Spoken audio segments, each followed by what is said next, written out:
From Tally to Cali. It's time to wake up. Wake up! Wake up!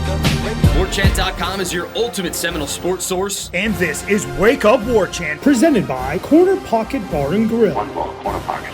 Now here's Warchant.com's Aslan Hajavandi and Corey Clark.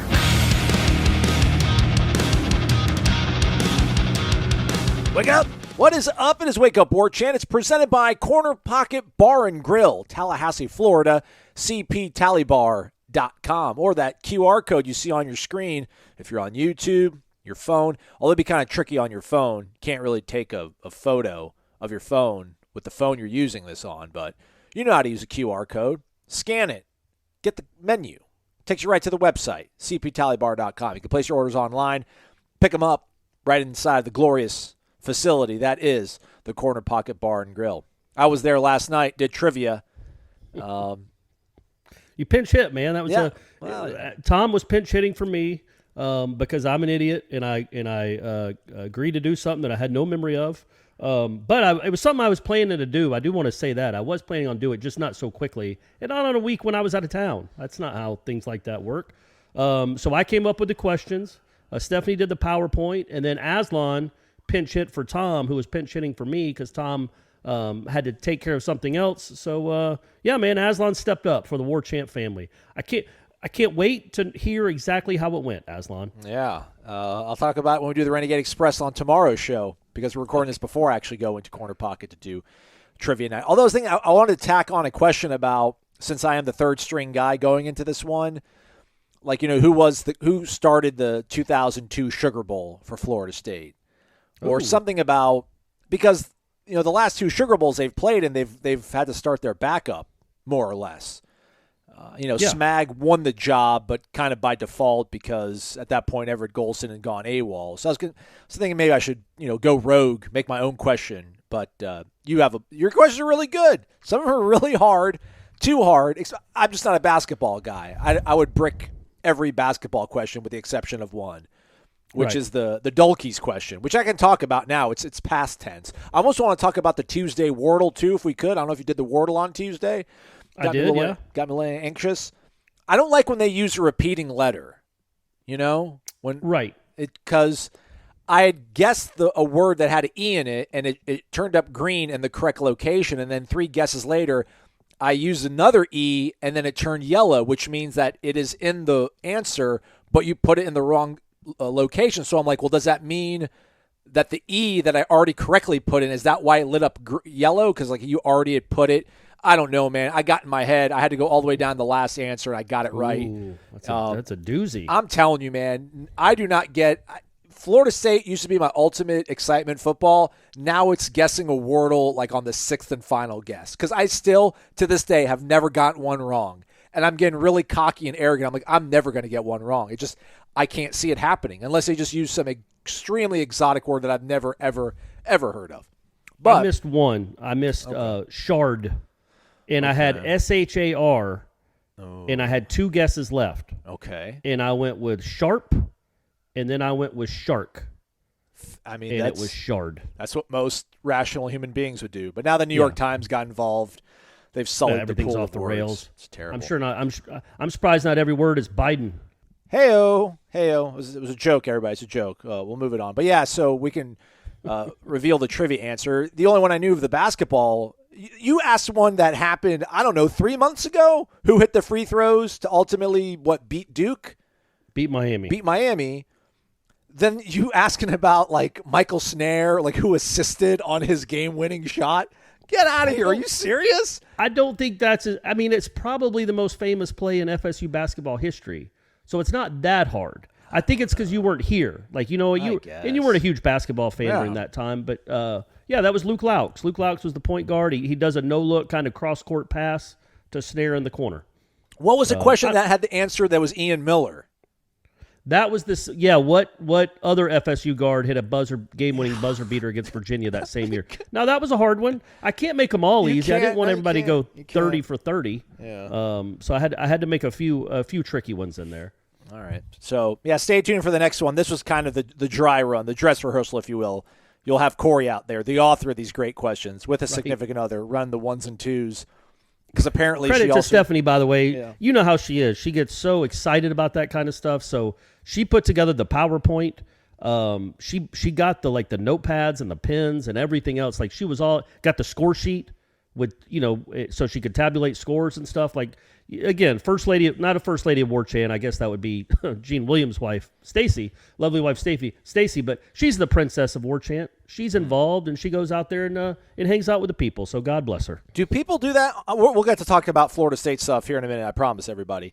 Is that how trivia nights work? Like, do people really have video, like PowerPoint slides? Is that you guys being extra? That's how it works at the normal way that Corner Pocket does it is that way, where you have a question and then you ask 5 questions and then people have so much amount of time to turn in the 5 answers. Then you go to another round. That's how it is at Corner Pocket. So we just followed that format. But the ones I normally go to, no, there's not a PowerPoint at all. You just ask the question and turn in the answer. But anyhow, Stephanie took the hard stuff off of my plate. Again, we'll have a Renegade Express edition of the program tomorrow. Get your questions in over on the warchant.com's Tribal Council. We certainly would appreciate that. This happened, I think, this might have happened on Sunday, maybe before we kind of knew what was going on and when we recorded the show for everybody on Monday. We don't have any further details, but Ira was able to find out that it did happen in his hometown of Savannah, Georgia. But Winston Wright, the transfer receiver from West Virginia, apparently was involved in a car accident. So first and foremost, health-wise for him as a human being, not a football player, is first and foremost on everybody's mind. Apparently, though, there hasn't been details on it, but it's not life-threatening from what we have been able to kind of piece and cobble together. So that's the important part of it.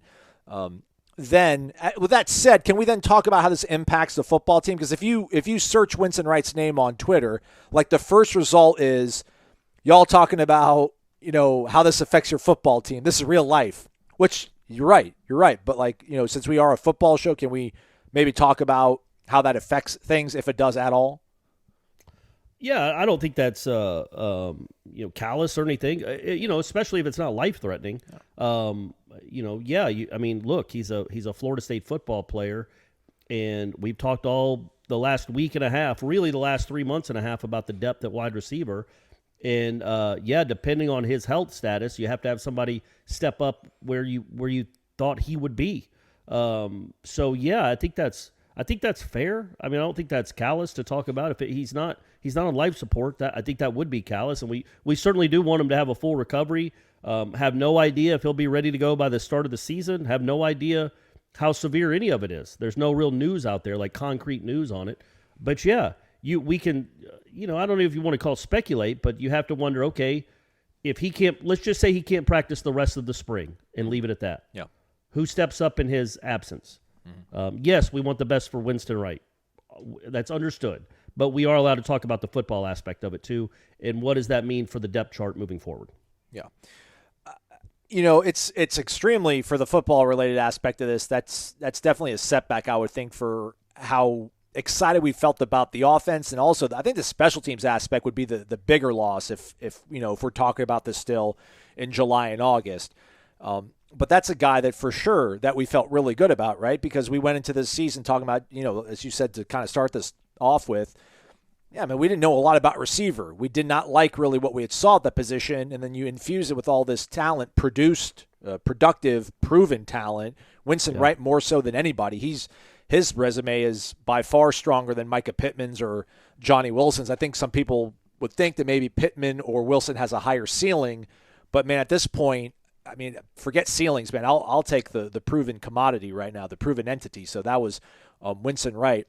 Is it going to affect my win-loss total thing? No, but I guess maybe seeing Micah and Johnny to a lesser degree, at least in my opinion, flash, makes you feel that they're moving in the right direction. They've brought in enough pieces to be able to make up for somebody getting hurt. Unfortunately, it's not the way you want to see it happen. But what? Would it be better if he blew his knee out at practice? Can we talk? So. Not a good thing by any stretch. Obviously, Captain Obvious putting his cape on here, but I guess we'll ultimately reserve judgment on how this will impact them the more we know on it. Yeah, look, let's say that he's out for the rest of the spring, and let's just speculate on that and not go any further. Yeah. look, I don't know the one downside of that. Say he can play this fall, but he misses the spring. Well, it's a new offense, and you don't want him having to play catch up like Parchment did, because that never took. Now this guy's a better player than Parchment was, certainly a more consistent, proven player than Parchment was. But yeah, man, it can be hard to learn on the fly in August when you're getting ready for a game, getting ready for the season. So that would be, if he can come back in the next 4 or 5 months, you feel okay, or in a month, you feel okay about it because he'll still be able to go through all the off-season stuff. Maybe he can still even be out at practice getting the mental reps and learning that way. Because quite frankly, he wasn't doing a ton in the spring anyway. For this reason, I mean, he was out there, but he wasn't getting a ton of reps at all, really. So, I just wonder how far he's going to be behind if and when he's ready to play again, whether it's this spring or in August. But that said, he's a proven college receiver. What I do, the one thing, and again, it was only 4 days, the one thing that's maybe encouraging about this, not about him not being there, but losing someone like him for an extended period of time, if you did, is, man, Ja'Kai Douglas.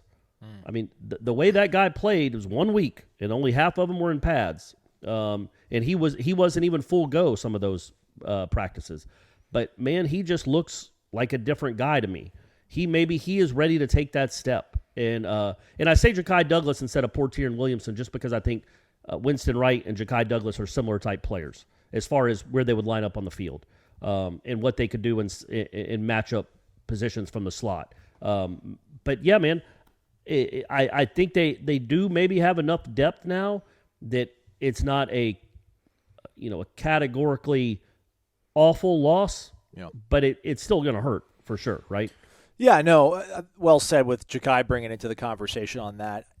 Winston Wright is not a depth guy. I think he was brought in with the hope that he would be able to be, I don't know, maybe your leading receiver. He led West Virginia in pretty much every major receiving category here the last 2 seasons. I think he was even maybe second team All Big 12 in 2020. So he was not a guy that we brought in for depth purposes. He was a guy that you were hoping would go out there and maybe compete and take over. Probably be at least a starter. Yeah. But I think Pittman, and Ja'Kai are all of like the same family. Body type, probably inside receiver, slot guy. So the fact that you have 2 other guys, one that's kind of emerging and a guy like Ja'Kai Douglas, and then a guy that showed some flashes, 2019, I think maybe was a stronger season for Micah than what he had this past year in 2020, but you've got those guys to move around. So bummer for sure, but season will go on, and I think ultimately the bigger sort of loss is what he brings to you special teams wise, because they still need help returning kicks, man. They still do. Yeah, I wouldn't say that's the bigger loss though. I think a guy that can get you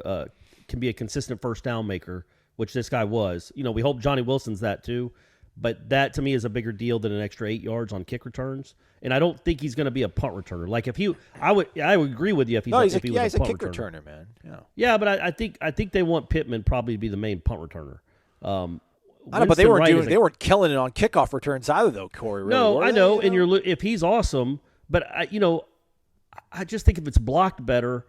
I don't know that he's like the next Dion as far as being a kick returner. I think if it's a blocked better and they block it well, you could have 4 or 5 guys back there that can get you an extra 10 or 12 yards. They can get you out to the 30 as opposed to the 17. Maybe. It's been a long time. They spent a lot of time trying to figure out how to block it up. So. Oh, no. But I guess my point is if it's not blocked up well, it doesn't matter if you have Dion or Devin Hester.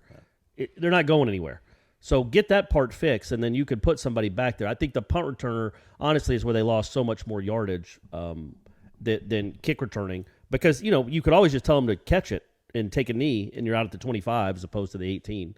But, yeah, it would be a big loss either way, but I just think, man, the Florida State hasn't had a guy like this that's like I guess I'd want to call him like a possession receiver. I mean, I know he's got some wheels and he's got some quicks to him. He's a kick returner, so he's not just a slow-footed dude that goes over the middle and catches 9-yard passes.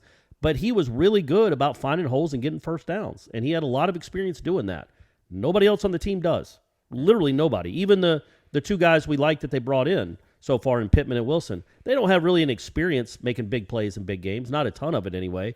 This guy was proven, And he was a proven commodity that you could probably count on. You know he's going to be in the right place. You know he's probably going to be able to beat man coverage in the slot. He's going to be able to get a first down. And now you don't know if and when he's going to be available. So it's not an insignificant loss. Yeah. But maybe, and it maybe not, but also it might not be a loss at all. We'll see when we. I guess we'll probably know officially when, like when we talk to Norvell after next practice, which will be. Next Tuesday, 6 days from now, right? Yeah, next Tuesday. So I would hope so. And the silver lining, again, we don't know the details on it, but historically, physiologically, bone breaks heal better, easier, quicker than ligament damage and stuff like that. Now, we don't know exactly what he sustained, but when you think of a car collision trauma that's suffered, and that's usually what it is. But again, we'll talk to Coach Norvell after Tuesday's practice when they were finally back at it in spring football and hopefully get some clarification and maybe a timeline on it. Probably not a timeline, but at least some clarification on it. They don't like talking about injuries. Nobody does. We get it. It's fine. We have to try to figure out ways around it all, though. Shout out to our guy, though, Jeff Cameron, Corey Clark, trying to be on the cutting edge of things. He and Tom talked about it on Monday's program of the Jeff Cameron Show, which you can listen to right here on Warchant TV or on 93.3 FM, 1 to 3 o'clock, most weekdays. Sometimes Seminole headlines, sometimes the boys get a day off. They deserve it. But my guy, Jeff, just trying to be ahead of everybody. He's been right on a lot of things that are really important when it comes to Florida State sports. He basically was kind of talking about not like a line in the sand, but kind of a line in the sand. The number 8, like that should probably be the floor for this football team going into the third season with the way you're able to kind of create this entire roster that's pretty much to your exact specification. A lot of pushback, though, at least on Warchant. I think YouTube, there's a little bit of a 50-50 split, but at least on Warchant, there's a strong 90% lean, I feel like, where it's like, no, let's why are we saying this? If Vegas is going to put the over-under at 6.5, why would he have to win 8 games? Now, the headline, which is very well done by Tom, win now or start over, is kind of, I guess, the premise of what they had it. Nobody wants to start over. That'd be a bummer. We want the guy to win 8 games. But if they do go 6-6, again, with this entire hand-picked roster for all intents and purposes, I guess, like how much further along are you? What is the next level of, I don't want to say excuse making, but what's the next level of he should be given more time because? Now, obviously, we'll have to see how the season's going to play out. 6-6 can look completely different from one team to the next. But I just wonder, like, what would be the argument for chill out, one more year, please? I think it just comes down to, what hinders your program in the long. If you believe that Norvell has some good qualities, some really good qualities, if you put like I just don't think that's not how it should work. Where you just have a definite number. You either hit that number or you're fired. But number one, you don't know about injuries, anything like that. But all that being aside, if they don't get just crushed by injuries, and it's a normal injury season, not anything outlandish. If you just put, okay, you better win 8 games or you're done. Well, then, okay, say he goes 7-5, loses 3 games by 6 points. You fire him. Number one, who are you getting? And how much better is what happens to your roster? Because, college football now, you could literally lose half your roster. You could lose more than that. And are you going to completely start over again? Because this sucks. Like, it sucks having to start over and rebuild again. And if you don't have a surefire guy on the hook, like a Kirby Smart, that's like, I want to go live in Florida. I want to do, more with less. If you're not going to fire somebody, if you're going to fire someone and not have a surefire replacement that you're almost 100% confident in will do a better job, then I don't know. I know at the end of the day, it's a results-oriented business. You can't keep going 6-6 forever. But right now, I think, 7-5. I wouldn't say that's a fireable offense. I mean, they were awful 2 years ago. Again, it might have been the worst thing that ever happened to them that they won 3 of those games. Maybe for Mike Norvell's the perception of what he's doing here, maybe they would have been better off going 0-9 or 1-8. Maybe somehow beating UMass and going 1-8, because then you would be able to there's tangible proof to improvement. All right, you go from 1 win, which that was, man. Again, I'll say it again. If they had played the normal schedule that year, they go 3-9 at best, probably 2-10. They get absolutely humiliated by Florida and Clemson. Like, both teams would have scored 70 on them.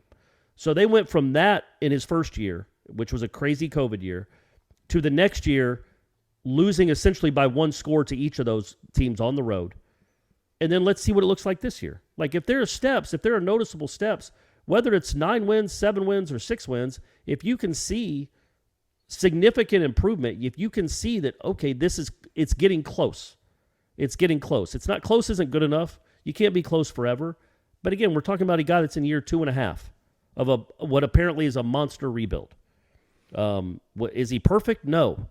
But they essentially went from a 3-9 team, 2-10, 3-9 team in 2020 to a 6-6 team last year.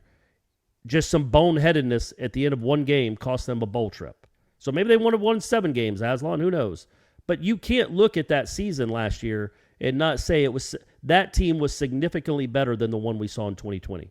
So let's see what this one looks like, regardless of win-loss record. I shouldn't say regardless. If they go in 3-9, but they lose all 9 games by 2 points, nobody's going to care. But let's see what this thing looks like. I don't know that it necessarily needs a number on it to say he's done a good job or the program is moving in the right direction. That said, don't go 5-7 again. Right. I agree with that. I mean, it's not a hard number. I don't know if Jeff is really advocating for a hard number, but it's kind of just a benchmark. It just lets you know if you win 8 games with the sort of schedule that you have, you can just kind of, in your mind's eye, at least picture what this program is going to look like. It's hard to imagine they would go 8-4 and you do not feel good about where they're headed. Probably Right. Same thing for 7-5 to a degree. But like 6-6, you're just like, man, 6-6 was, I don't know, we beat Louisville last year and we're 6-6. They can say beat Florida. That's a little bit different. There's obviously a little bit more weight to that. But again, man, that's a real thing. Yeah, had they beaten Florida, and I know people are like, whatever, doesn't matter. Who cares? No, that game mattered. You know, it's a bad loss. That's the thing, man. And if you're 6-6, coming, with a win over Miami, with a win over Florida, we probably would have felt a lot better from December to February. Now, does how you feel in December to February really matter about how you're going to perform? No, because he ends up getting all these transfers that we feel pretty highly about, and I don't think they lost out on anybody in the transfer market because they couldn't beat Florida. But again, if you're a donating, supporting fan, you go 6-6 again. I wonder how much of it, just like through Jeff's sort of eyes, is like, yeah, I mean, if they don't get 8 wins, your apathy is going to start setting. What is the, I don't know, what's the Boston College game? That's like a game. Like, what's that game going to look like if you're limping into it with like 4 wins? Right. Because that's where the problems start kind of arising. But ultimately, what's my math here? 8-13 through 2 seasons. Yeah. And, you've got 6 wins against Power 5 opponents in 2 years. Right. So, it is and time. And a loss to an FCS school. For the first time ever. So, yeah, man, again, if anything, I don't want to put a hard number on it, man, but I feel like if you told me they're going to win 8 games, I'm like, there's no way I would feel bummed out about it. I can't imagine I'd feel bummed out about it because you'd have to beat Miami or Clemson or Florida. Yeah, and you look at this roster. I was thinking about this today. We don't know how many special guys are on this roster. Like, it's a competent college football roster, but it could be the equivalent right now of like I want to say NC State, but NC State's going to start out top 10 in the country probably. So somewhere in the neighborhood of like a Virginia Tech or a throw another another ACC team in there. It's equivalent. It's not. There's nothing so far that we know for sure is special. We think Jared Verse could be something. We think Duke Cooper could be something. Jamie Robinson is a very good player. Maybe one of these receivers turns out to be special. Maybe one of these young guys is really good. But they're not. You can only do so much when you don't have great talent. Like look at this roster. It's not a pipeline to the NFL right now, but it's better than it was. So that's a step. Now, the next step is to not have 14 high school kids and 12 or 13 transfers. Get 20 high school kids, get a few 5-stars, get 6 guys that'll play in the league. Those are the steps you have to build on, I think. And right now you just look at this roster, and it's an 8. It's anywhere from an 8, a 6 to 9 win roster with the schedule they have. It's nothing special. It's not bad, though. 2020 was a bad football team and a bad roster. This is now a above average roster. The next step, you hope, is, and trust me, they're trying. Every day I'm on Warchant, there's 5 more stories about kids coming to visit Florida State. 2023 kids and 2024 kids. I mean, they do not stop recruiting. They are not lazy, and they are not unorganized. These guys know what it means to how important it is. The assistants apparently never get a day off. So they really go at it. But you've got to get this. I couldn't see how an 8-win roster winning 7 games would be a huge disappointment. Does that make sense? Yeah. Like, this is the roster. The one question I have, the one thing we will know for sure by October, probably October of this year, is do you have anything special at all at quarterback? Yeah. Boom, there it is. There it is. That's because, I mean, I like the title that Tom put on it, win now or start over. I think more so than anybody, it's Jordan Travis, right? Yeah. Well, look, no, I wouldn't say that if you win 7 games with Jordan Travis that he automatically shouldn't be the starter in 2023, but know that there's a ceiling. When you don't have a bunch of NFL talent around you, you can't have, again, Jordan Travis probably would have won the national championship if he was the quarterback at Georgia. Well, he's not playing with Georgia talent. So if this team is going to take the next step from a mediocre 6-7 win team to a 10 or 11 win team, man, you got to have a special quarterback. And we don't know that Jordan Travis is that. We don't know that he isn't that. But this is the year, through 4 or 5 games of this year coming up, I think we'll have a pretty good idea. And at that point, that should change. I don't know if it should change expectations, but it should limit them. Like, hey, man, this roster, this is not the 1997 roster where you can throw in a Thad Busby and go 11-0 until you play Florida and lose in the last minute because you won't cover Jacquez Green. Whatever, I don't remember that game at all. Stop. Why would you bring it up? Yeah, but you can't go in with a slightly above average quarterback like Thad Busby. If you're going to win 10 or 11 games with this current roster, you've got to have something special back there, man. You've got to have a Kenny Pickett or name any other great quarterbacks here recently. So that's what we'll know. I think that's what we'll know, and that does limit how much you can't. This team cannot win 10 or 11 games if Jordan Travis is just pretty good. They can win 7 or 8. But you can't win 10 or 11 without a special quarterback when your roster doesn't look like Georgia or Alabama. Oh, okay, well, but I'm not. I don't know. I don't think I'm asking Jordan to be special. I do want 10 wins, though. I would like 10 wins. I don't actually. Maybe I don't think I'm being too far fetched. But I think Jordan's good enough to win 8, right? 7 or 8. I hope so. Yeah. Yeah, but I don't. We'll know. Like going into 2023. If he looks like he did in 2021, all of 2022, that's a lot of numbers I just threw out there, you folks. I'm sorry.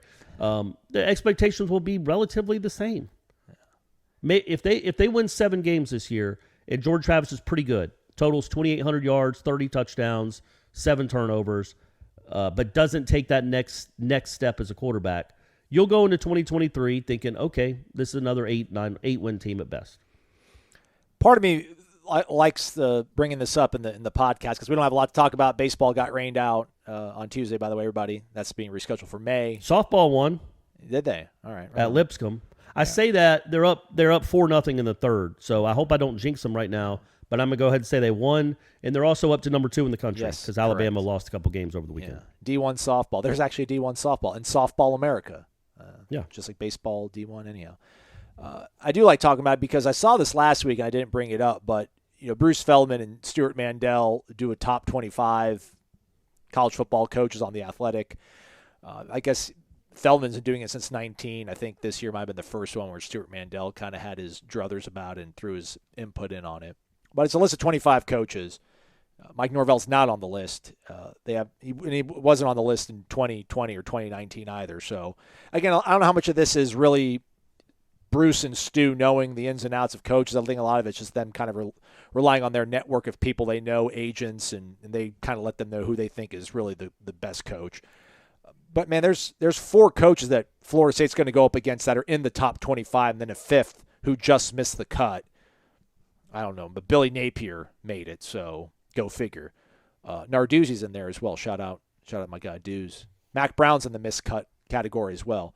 But, I mean, we're doing the math and all this sort of stuff in our head here, man. It's like, all right, so if you're going to by all indications here, not that they're the end-all, be-all, but let's say they are, the Athletic putting this list together, you're going up against coaching staffs that are, deemed to be better than what you have. So that's why I do kind of like a challenge of seeing if this team can get 8 wins. Because, sure, yeah, you're gonna outman some of these teams, I think. But then let's see if you can. Listen, I think right now people are going to be crazy and they're going to want to curse them right now. I think right now, if they set a line on the Miami-Florida State game, I think Miami would be favored. Even though it's part of it's because it's in Miami, obviously. Yeah.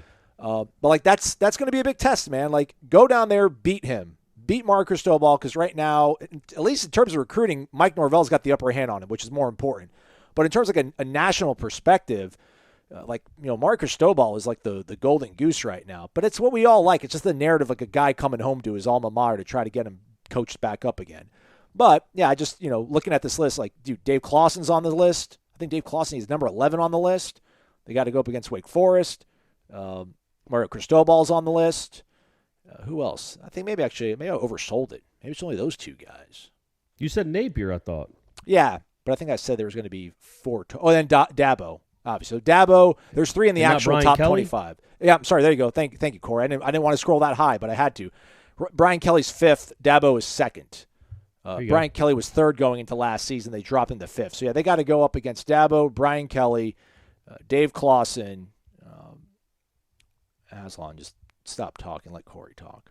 You guys get what I'm trying to say. Mario Cristobal's the 4th guy, and then the 5th guy. Billy Napier. Missed the list on Billy Napier. So I don't know if that affects what you look at in terms of the way we looked at the schedule here a few months ago or thinking about just how good this team can be. Because, I don't know, coaches coach, players play. Of those staffs that I just mentioned, though, LSU, we're talking Clemson, we're talking about Wake Forest, we're talking about Miami, and we're talking about Florida. Roster-wise, I know you don't have the depth charts in society, but just in terms of what's happened in terms of recruiting, how many of those 5 teams do you think Florida State is going to go onto the field with a better football team with? Talent-wise, better quarterback, better secondary, things like that. Right. I think, but I guess what I would say, and I agree with you, none probably when you look at it. Well, maybe Wake in certain position groups. I don't remember all that they lost. I'll never be able. That's the thing. That's probably my fault. I can never accept that Wake Forest has a more talented football team than Florida State. Just can't do it. Well, they certainly don't have a higher rated recruits than Florida State. That's for sure. But yeah, so I would say maybe Wake is the one that you're more talented than for sure. But they also have a really good quarterback, man, and that cures a lot of ills. They go into a game with Florida State knowing they're going to put up over 30. Can Florida State match that? It hasn't. So yeah, man, I think that's the quarterback is one thing, but also I will say, if you would look at those same rosters, all those teams you just mentioned 2 years ago. Yeah. Think about the gap that has shrunk in those 2 years. I guess Wake doesn't count because they didn't play them, but again, if they would have had to play Florida in 2020, they would have lost by 60 points. Dabo would have put 90 on them if he wanted. They would not have been competitive. Like Tebow Senior Day, non-competitive. The quarterbacks could have called their own passes and told the Florida State players what was coming. It was the varsity and the JV if they would have played those 2 years, and we know because they had played Clemson the year before that, and it was disgusting. But in the 2 years, actually, if Florida State had played Clemson in Florida, again, they lose by 50 points each, easily, in my mind, probably. Same with LSU. I mean, that was the Joe Burrow team, right? Yeah. So, yeah, 19. I mean, Joe Burrow would have put up 100 if they wanted. So now you look at those rosters, and they're closer, much, much closer, to the point I think you could probably say they're about even. A lot of it is turnover. A lot of it is new staffs and maybe not having the best recruiting classes, portal, all that. But you could look at Florida State with those rosters now, and yeah, they might not be 1 to 85. Their top guys probably aren't as good as they are at some other places. But 1 to 85, they're at least competitive now. So that's a step, right? Just don't blow it. Go win some of these games. I don't want to give this guy an excuse to keep going 6-6 for life. That's not good enough. Yeah. His players are good enough now to win some games over teams of equal talent. And they did that a couple times last year. North Carolina, Miami, really should have beaten Clemson. They did beat some teams that maybe they probably shouldn't have last year. So he's proven he can do that. You just got to be more consistent with it, man. And again, a lot of that will come down to all of it, in my opinion, will come down to what the offense does. If his offense still piddle F's around and scores 26 here and 23 here and 29 here after all these transfers he's brought in, I'll have a lot to say about it because I'm tired of it. I'm tired of scoring 24 a game. Like, I look around the country and all these other teams, with second, third year coordinators are putting up 40 and 50. And he's straight putting up 23 and 25. If this is the best you can do in year 3, then I'm not saying you need a new coach, but you need to figure out something with your offense, man, because this isn't cutting it. So, again, I think the defense will be probably average to a little above average. The offense can actually be good. That is allowed. They allow you to do that. They allow you to put guys in place where you go score a bunch of points.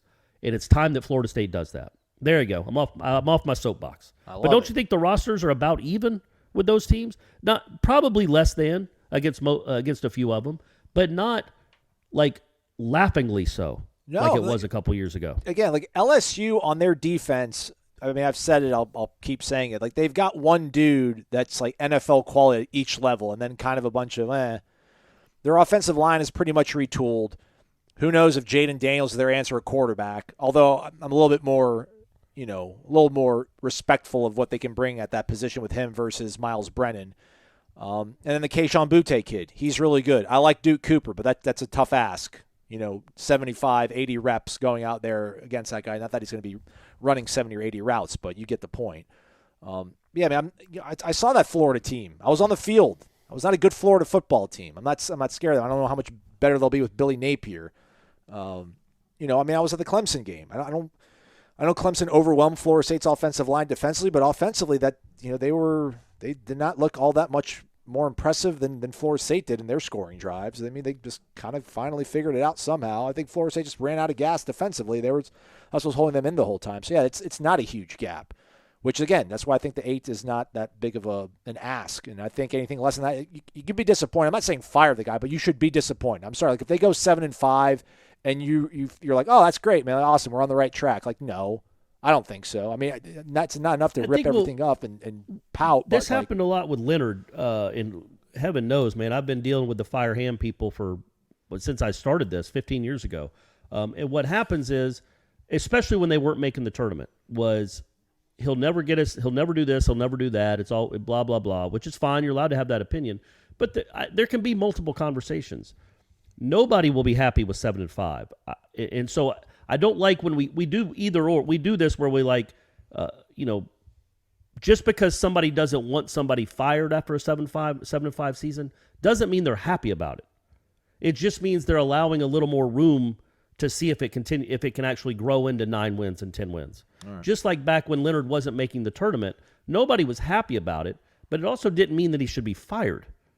So I think those are the two different conversations. And what we do, not you and I, just fandom in general, is it becomes these painting with these broad brushes, and there's just two camps. Either you're okay with 7-5, or you want them fired. And it's there's nuance, there's gray area. I didn't think Norvell was great.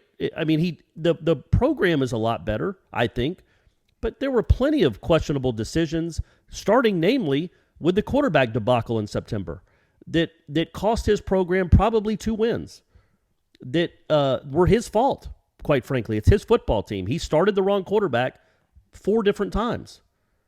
He had a kid leave that could have been a helpful quarterback maybe, at least in the Florida game, just up and bolted. That's not a great sign for a head coach. But I've liked more of what I've seen than I've not liked. So that gives me hope that it will go from 5 wins to 7 wins or 8 wins. But if he's 7-5, there's nobody that's going to be saying, I told you so. This guy's the next Newt Rockne. But it also, it doesn't mean he should be fired. Just because I don't think he should be fired doesn't mean, I'm speaking hypothetically if they go 7-5, doesn't mean that I think he's done an awesome job and this program is in great shape. I would think the program's improving, but it doesn't mean it's in great shape. And I would give him a little more runway, to see if he can land the plane on a 10-win runway somewhere. But that's at least what I would. Those are the arguments that people get into a lot, where it becomes too black and white. You love Norvell. You're okay with 7-5. No, nobody listening to this show will be okay with 7-5 next year. All right. Because those 5 losses all hurt. You're right. All right, man. Just glad we got that settled. I really am. You know what I'm saying? Nobody felt good about that. I mean, actually, that's not true. I was genuinely encouraged by the Clemson game. I think I was in the minority. People, at least from what, maybe it's the vocal minority that was just, saying Travis is the worst and Norvell's never going to win them. It's like, man, this team would have lost to Clemson by 60 points last year. They had the lead with 4 minutes left in Death Valley against a desperate Clemson team. Yep. That is a really big step. Now let's see if they can take more steps and actually win those games. And then the next step will be 14-0 national champ, baby. Exactly. Yeah, and who even knows if it really affects your ceiling, right? You would think, all right, man, year 3 you can't get 8 wins. You're probably not going to win a national championship here. And it's like, well, man, people have had weird climbs to the top, if you will. But, again, we'll see how it all By the way, the out. Clark jinx continues, Aslan. Literally, as soon as I talked about softball, Really? Again, I scrolled down on Twitter for, 7 seconds, and Lipscomb had scored 3 runs in the 3rd. There we go. Good job. So it's now 4-3 Florida State. I'm not going to even say it. Let's assume now they lost, so we can do the reverse Clark jinx. But it is 4-3 now as we talk. All right. By the way, 52 intercollegiate varsity Division I football teams in the Power 5. Not Power 5, I'm sorry, the FBS. Average 30 or more points. So there. Not asking for a lot, am I, Aslan? Plus, I don't know what Florida State averaged last year. I can't remember that off the top of my head. That wasn't one of the trivia questions. 27.6. And didn't they score like 50-something in one of those games? UMass? Troy game? Oh, yeah. Not Troy. Sorry, Troy people. Love you. Go Trojans. Yeah, the UMass they game. Put up, correct. Yeah, the UMass skewed the numbers.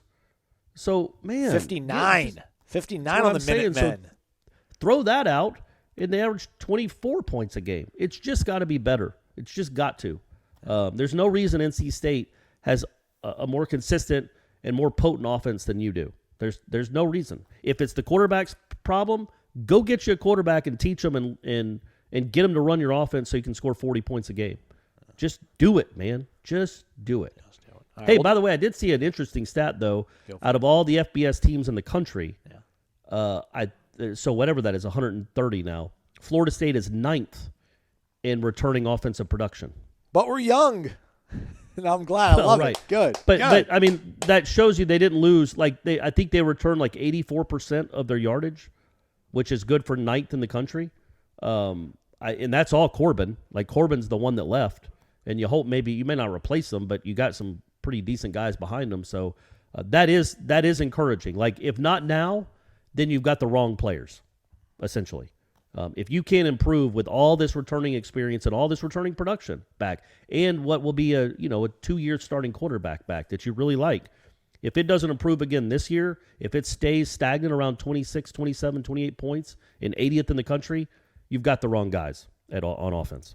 Well, maybe you have the wrong coaches too, but hey. Yeah, maybe. We went 30 minutes on it. I wanted to go 15 on it, but it's all good. Oh, sorry, buddy. That's fine. We filled it out. We got Michael Langston coming up right after this to talk about recruiting, kind of sum up the weekend that was, and give us a preview of what is to come. Yeah, Michael Langston right after this.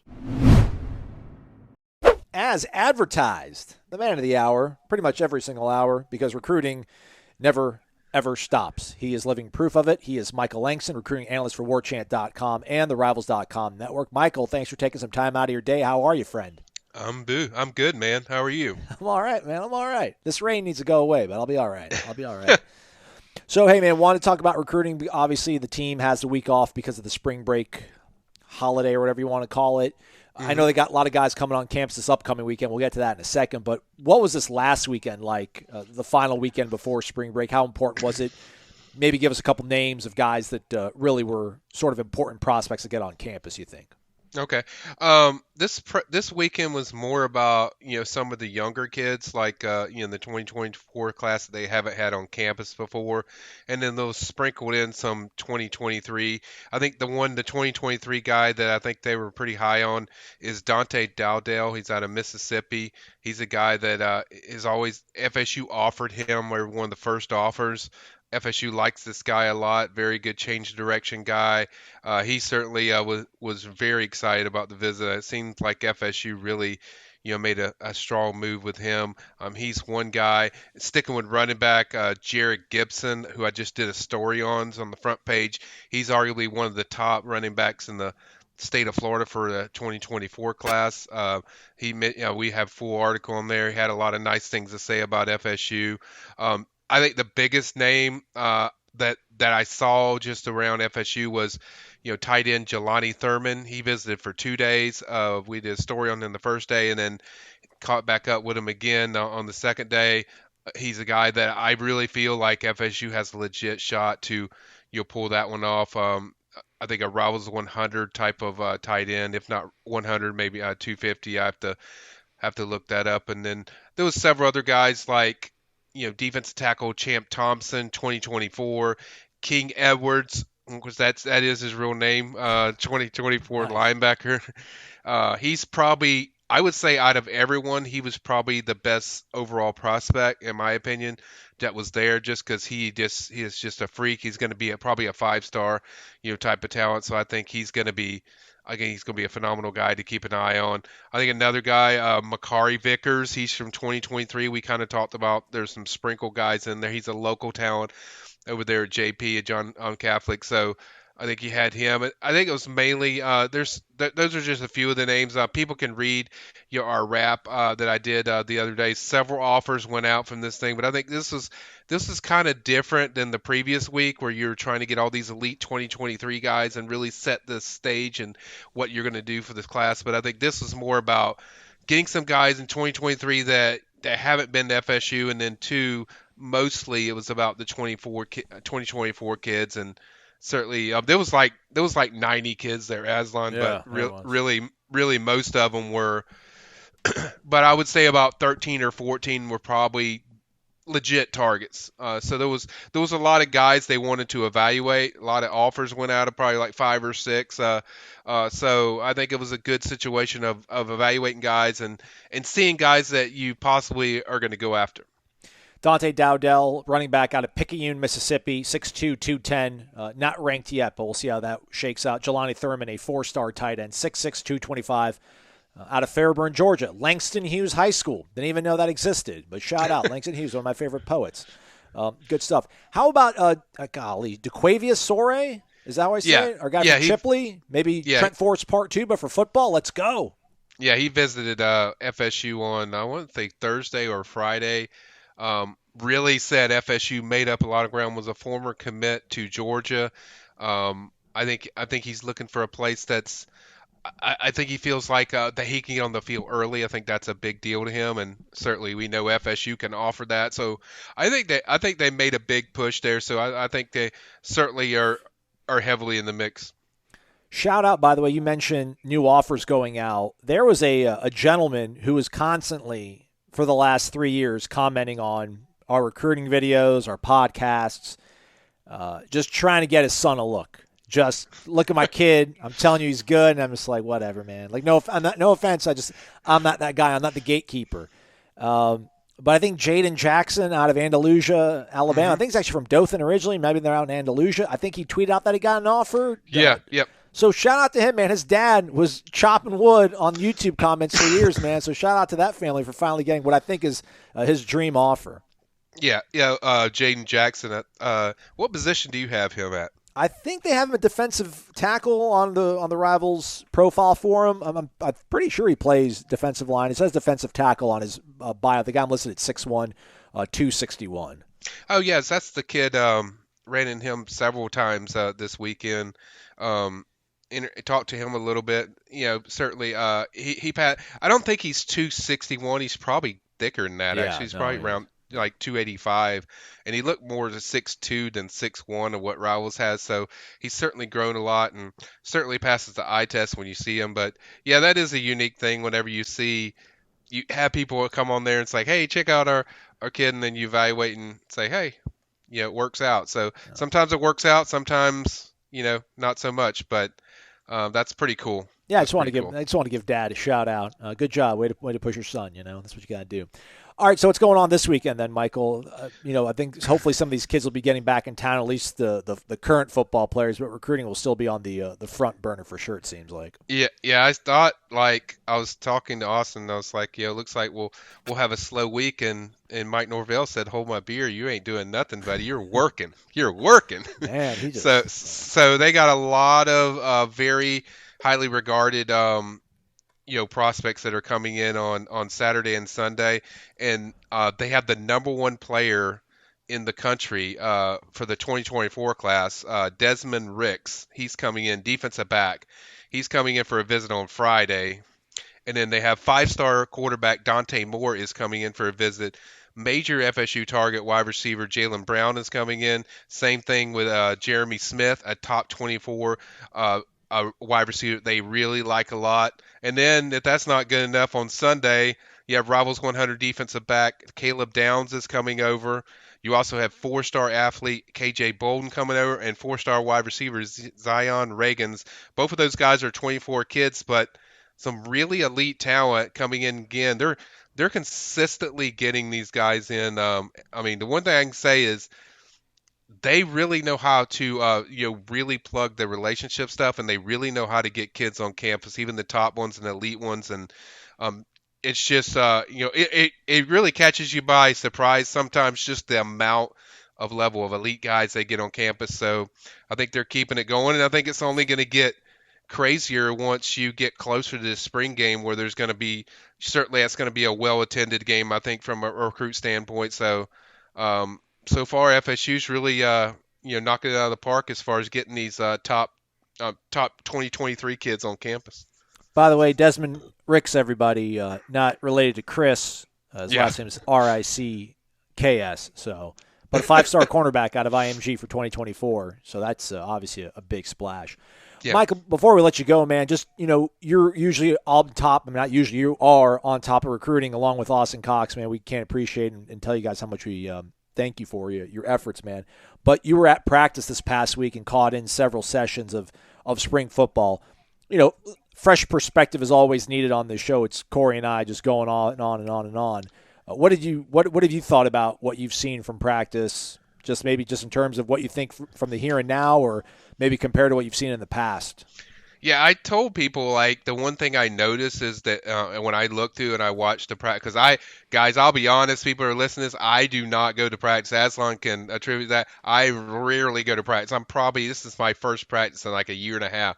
So I don't go that much, really, because we have such a great team that cover everything that I don't really need to do it. And plus, I'm locked into recruiting. But I think the main takeaway for me was, man, these guys got some serious dudes. Like, they got a lot more dudes at a lot of different positions. Wide receiver, there's a lot more featured skill than what they've had before. My biggest thing, too, was the linebackers. I was extremely impressed with Kalen DeLoach. I knew Bethune would be good, so that didn't really surprise me. But I think the linebacker core seems to be, if those guys keep taking step forward, they're going to be really good. And I think the overall takeaway is just, man, these guys got a lot more dudes at every position. When you break down every position, it seems like the 2 deep is really good. That's kind of the stuff that jumped out to me.